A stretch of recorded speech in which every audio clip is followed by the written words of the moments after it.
السلام علیکم ورحمۃ اللہ وبرکاتہ۔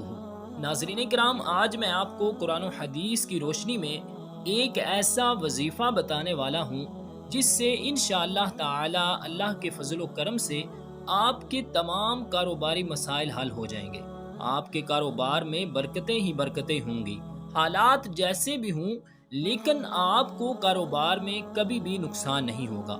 اس وظیفے کے پڑھنے سے رب ذوالجلال آپ پر نقصان کے 70 دروازے بند فرما دے گا، اور اس وظیفے سے کاروبار کے ساتھ ساتھ آپ کی تمام مشکلات آسان ہو جائیں گی اور تمام پریشانیاں ختم ہو جائیں گی۔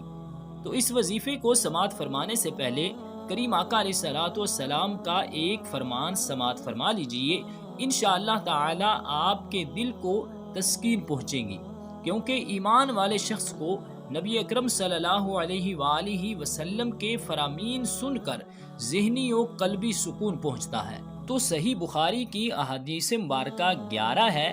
لوگوں نے پوچھا، یا رسول اللہ صلی اللہ علیہ وسلم، کون سا اسلام افضل ہے؟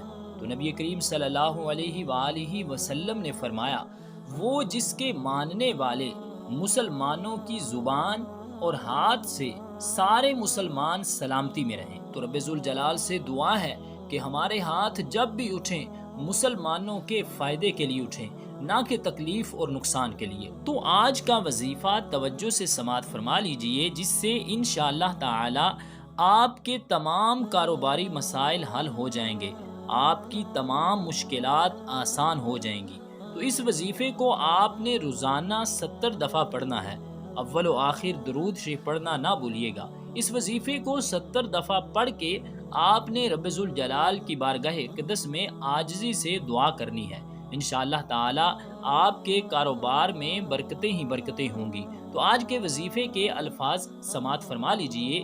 وظیفے کے الفاظ ہیں: سبحان اللہ وبحمدہ، سبحان اللہ العظیم وبحمدہ استغفر اللہ۔ دوبارہ سماعت فرما لیجئے: سبحان اللہ وبحمدہ، سبحان اللہ العظیم وبحمدہ استغفر اللہ۔ اس تسبیح کو آپ نے روزانہ 70 دفعہ پڑھنا ہے۔ اول و آخر درود شریف پڑھ کے رب ذوالجلال کی بارگاہ اقدس میں آپ نے عاجزی کے ساتھ دعا مانگنی ہے۔ انشاءاللہ تعالی اس وظیفے کی برکت سے آپ کے تمام کاروباری مسائل حل ہو جائیں گے۔ آپ پر نقصان کے رب ذوالجلال 70 دروازے بند فرما کر آپ کے کاروبار میں برکتیں ہی برکتیں ڈال دے گا۔ رب ذوالجلال ہم سب کو عمل کی توفیق اور ہمت عطا فرمائے۔